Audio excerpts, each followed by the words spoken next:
Voice army இன்னைக்கு வந்து 6:30 மணிலேருந்து நீங்கள் ஃபோனையோ டிவியோ ஏதோ ஓப்பன் பண்ணியிருந்தாலுமே எக்ஸிட் போல் ரிசல்ட் பற்றி தான் எல்லாருமே பேசிகிட்டு இருப்பாங்க. எக்ஸிட் போல் ரிசல்ட்னா என்னன்னு பார்த்தீங்க அப்படின்னா, ஓட்டு போட்டு வந்ததுக்கப்புறம் குறிப்பிட்ட ஒரு சில நபர்கள் 2000மோ 3000மோ 5000மோ இந்த மாதிரி ஒரு நபர்களை எல்லாருமேலாம் சூஸ் பண்ண மாட்டாங்க. ஒரு சில நபர்களை மட்டும் சூஸ் பண்ணி நீங்கள் யாருக்கு ஓட்டு போட்டீங்க அப்படின்ற மாதிரி கொஸ்டின் கேட்டு அவங்க என்ன சொல்கிறாங்களோ அந்த பதிலை வச்சு ஒரு சர்வே எடுத்து ரிலீஸ் பண்ணுவாங்க.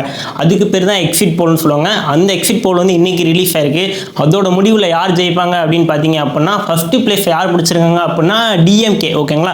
ரெண்டாவது பிளேஸ் யார் பிடிச்சிருக்காங்க அப்படின்னு பார்த்தீங்க அப்படின்னா ஏடிஎம்கே. மூணாவது பிளேஸ் யார் பிடிச்சிருக்காங்க அப்படின்னு பார்த்தீங்கன்னா டிவிகே. நாலாவது பிளேஸில் நாம் தமிழர் கட்சி. மோஸ்ட் ஆஃப் த டைம் பார்த்தீங்க அப்படின்னா இந்த எக்ஸிட் போல் ரிசல்ட்டில் என்ன வருதோ அது பார்த்தீங்க அப்படின்னா தமிழ்நாட்டை பொறுத்த அளவுக்கு வந்து மோஸ்ட்டாக அக்யூரேட்டாக வந்து அவங்க என்ன சொல்கிறாங்களோ அதுதான் வந்திருக்கு. பட் இதுவே சென்ட்ரல் கவர்மெண்ட் சைடில் வந்து போனீங்க அப்படின்னா நிறைய டைம் வந்து ஃப்ளாப்பு தான் இருக்குது. நீங்கள் என்ன நினைக்கிறீங்க? போன டைம் 2021 எலெக்ஷன் அப்போ வந்து இந்த எக்ஸிட் போல் ரிசல்ட்டில் சொன்ன மாதிரியே வந்து டிஎம்கே வந்து ஆட்சி அமைச்சது. இந்த டைம் எக்ஸிட் போல் ரிசல்ட்லையும் பார்த்தீங்க அப்படின்னா டிஎம்கே தான் வரும் அப்படின்ற மாதிரி சொல்லியிருக்காங்க.